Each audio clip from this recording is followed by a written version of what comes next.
Duolingo is all in on AI. Earlier this year, the world's leading language learning app decided to move away from human contractors and replace them with artificial intelligence. It's estimated that hundreds and hundreds of contractors have been replaced at this time.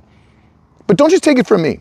The CEO, Louis von Ahn, said in an internal memo that was made public, and it stated that Duolingo is going to be AI first. And by the way, this is going to impact every single person, every single industry at every single level. And guys, if you're a man like me, if you want to remain relevant, respected, and financially free in an AI world, you're going to need to change. Things are changing very, very quickly. And in today's video, we're going to cover exactly what happened at Duolingo, the pros, the cons, and we're going to cover how you can adapt. So stick around to the end because there's a couple quick things that you're going to need to know if you're going to stay relevant. Guys, this is happening all over the place. We're going to look at the stocks, we're going to look at their profits, and we're going to, one of the things that's fascinating to me is when people are surprised that layoffs are happening due to AI, and I'm like, well, we've been covering this for months.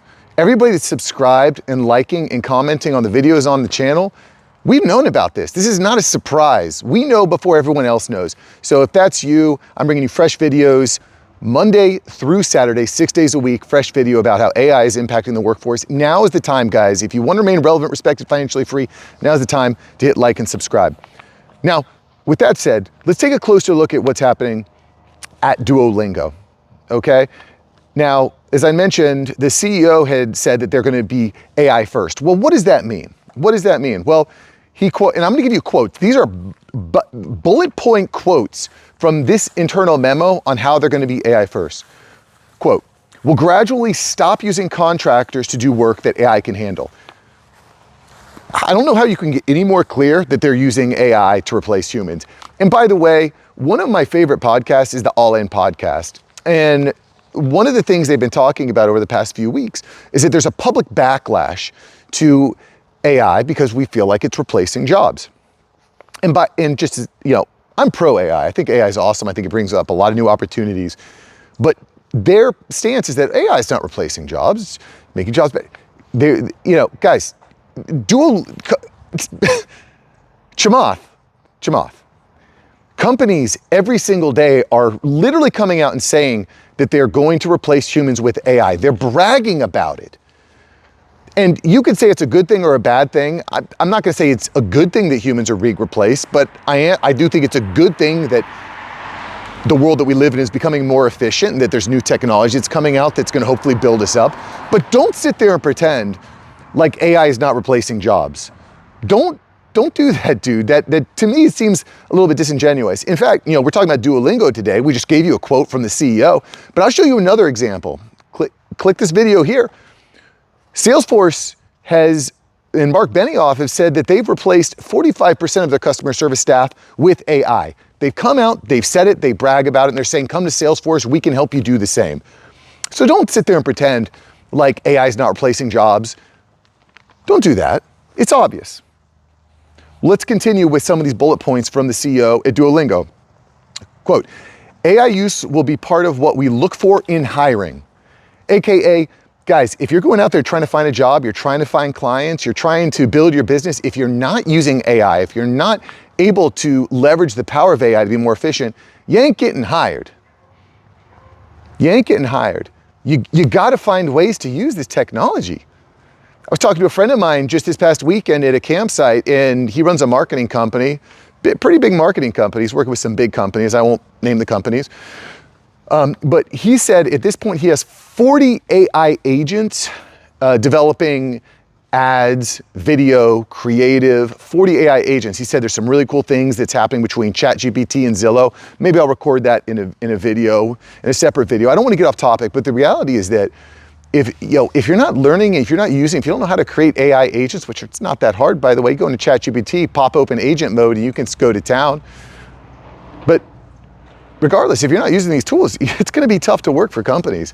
Duolingo said it here, verbatim, AI will be part of what we look for in hiring. Next, AI use will be part of what we evaluate in performance reviews, AKA the Bobs come in from Office Space, shout out to Office Space, the Bobs come in and you have to go in and say what you do, they're going to be asking, how are you using AI in your job? How are you using AI to make yourself more efficient, more effective, et cetera, et cetera? That question is going to be asked of you very, very soon. So keep it in mind. You need to talk the talk.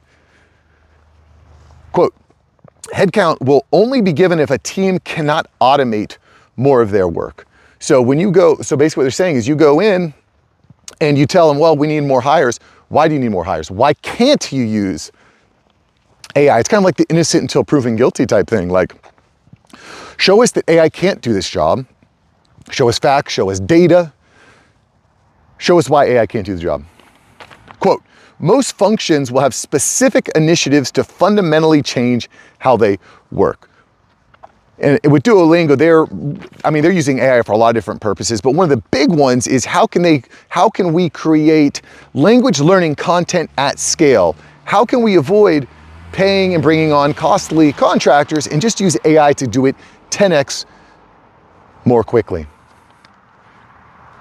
So this is exactly what they're doing. They were very public about this. Now, this statement came out several months ago, and I want to give a shout out to Alejandro Figueroa, subscriber to the channel, who brought this to my attention.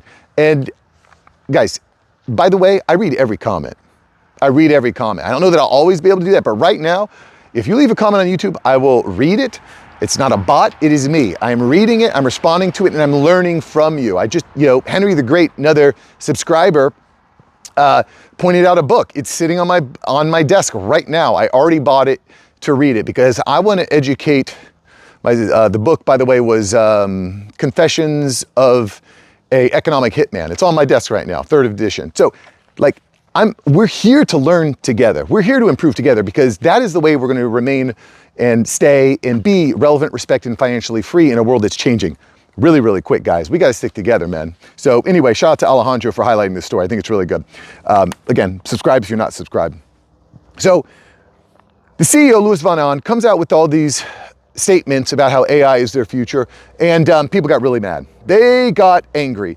Thousands and thousands of people vowed to cancel their accounts, sharing screenshots of canceling their accounts, saying how the company is putting profits over people. This became a very common sentiment. The idea that language is more than just words. There's culture, there's soul behind those words.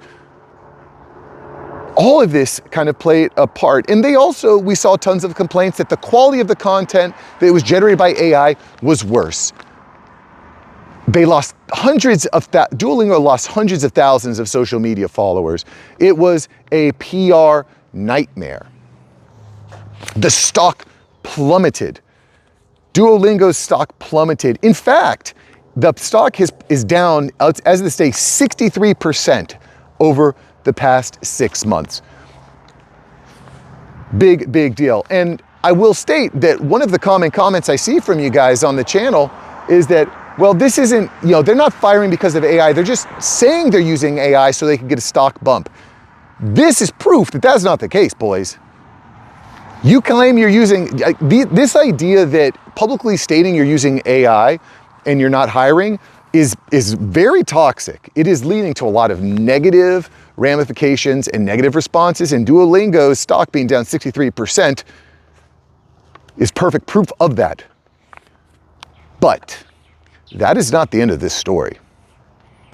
Guys, that is not the end of the story. The stock bump, the PR nightmare, that is not the end of the story, because what we need to look at is what has happened financially to this company. Because from a business standpoint, Q3 of this year, Q3 of 2025 was one of their best years ever, one of their best quarters ever. They have now surpassed 50 million users. Duolingo has surpassed 50 million daily users, 50 million daily users. The Q3 resulted with a net income of $292 million. And this is a 40% better than Q3 of last year. Guys, here's the point. We're entering a world now where AI it might lead to some PR backlash. It might hurt your stock. But if you're making more money, if you're more profitable, if you're serving more customers, The proof is in the pudding. And I think this is the point that I'm really trying to hit home with on this channel, guys. Just because something's happening that you don't like doesn't mean you bury your head in the sand and ignore it. It doesn't mean that you go into the woods and yell and scream and hit sticks together. Guys, that's not what alphas do. That's not what men do. You have people that are relying on you. Your kids are not going to come home and say, well, Dad's complaining about AI. They're going to say, Dad, AI is here. What are you doing about it? You want your wife to respect you? You're going to need to be able to stay relevant, respected, and financially free. At least that's the way I see it. That's the way I see it. And, you know, you may say, well, you know, Mark, it's, you know, these big companies that, you know, they have to respond to shareholders. It's not just profits, but small and medium-sized businesses, when they see that this is possible, they are going to replicate it. They're absolutely going to replicate it because, you know, if you're a private company, if you're a small business, you're doing a few $1 million a year, you don't have the luxury of saying, well, no, you know what, I don't want to do something. It's more profitable, it's more cost effective, but I'm not going to do it. You're going to have to adopt it, guys. In order to stay competitive, you have to be better. You have to be more efficient. You have to, at the end of the day, serve a better product to your customers. And you're going to hope, you know, you're going to upskill your team. You're going to train them. You're going to shift them around to different positions. Some of the companies that I work with, you know, there's certain team members that identify, hey, this guy is not the right fit for this position. I like the guy. He has value. He does this over here really well, but why are we trying to fit a circle through a square? You're gonna need to be able to adapt. You're gonna need to be able to learn. All right. And I just really want to highlight this because I think this is so fascinating. Company says they're going all in on AI. Stock creators, public discourse, very, very negative, but become highly profitable all at the same time. And I'm not going to say, you know, like this is not financial advice. You shouldn't necessarily go out and buy Duolingo. That's not what I'm saying. It's actually a pretty expensive stock right now. That's not what I'm saying. But what I am saying is that to a business, the number one thing is, are you profitable? And one of the things we've been talking a lot about on this channel that you guys have highlighted is many companies, ChatGPT, for example, OpenAI, are getting these insanely large valuations, but they're not showing the profits behind it. Here's a company, Duolingo, that is showing profitability, that is showing massive growth, but also is seeing the stock go downwards. So I think that's an interesting dichotomy. Anyway, let's close this down. And by the way, guys, if you haven't already, subscribe to my newsletter, aiupdate.ai. It's completely free. There's already thousands of you following, engaging, reading, learning about what's happening. I can only cover so much in these videos, but if you go to the newsletter, aiupdate.ai, it's completely free. Once a week, you're gonna get the top stories, you're gonna get my top information from the week. And it's just a really quick, easy read that I think you're really gonna appreciate so that you can know what other people don't. Because the reality is that most people are sleeping on these topics. Most people are gonna wake up one day surprised at all this happening, but you and me, we're gonna have known about it for months, if not years. That's my commitment to you. I wanna give you news that you can use.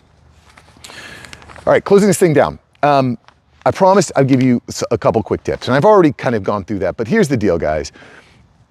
At least in my perspective, AI is happening. It doesn't serve me to pretend like it's not. Commit to learning the tools, commit to using the tools. Not all of the tools, but maybe for a month say, hey, this is something that I'm doing repeat. Look for the tasks in your work that you have that are time consuming and repetitive. I'm sure you can think of some. If not, ask ChatGPT. Have a conversation with it. Take 5 minutes.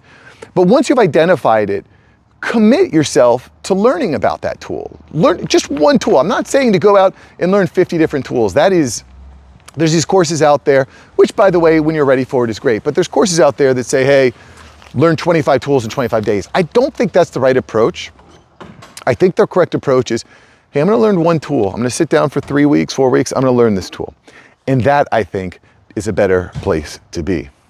Guys, thanks for watching the video. If you enjoyed this, you will definitely like yesterday's video. You'll be shocked by yesterday's video because we have a major problem stirring in this country, and that is that young people cannot get jobs. The youth unemployment rate has exceeded 10%. And there's a major storm coming. You want to know about it now, before it's too late. Click the link here, watch yesterday's video, leave a comment, and I'll see you there, boys. Peace.